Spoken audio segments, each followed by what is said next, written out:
Hello everyone, in this video I'm going to show you how to turn off the two-factor authentication in your Facebook account. So if you have enabled the two-factor authentication security system and you don't know how to turn this off, you just need to go to the right corner of the three-line menu.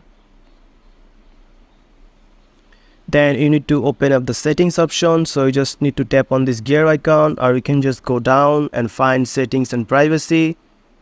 Tap on settings and privacy, then go to settings.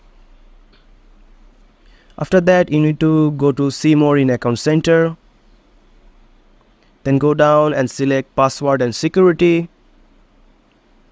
Then here you have to choose the two-factor authentication, choose the Facebook account, and after that you will find your two-factor authentication if it's turned on or not. So I have chosen the number option here, as you can see, SMS or WhatsApp. So if you have chosen another option, you just have to select that.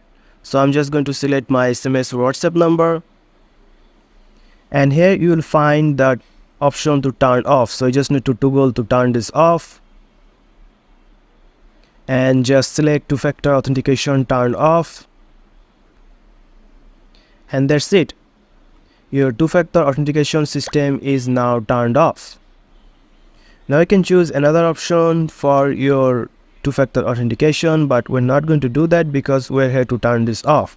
So you just need to go back and your two-factor authentication system is now turned off. So if you found this video helpful, please subscribe to this channel and thank you for watching.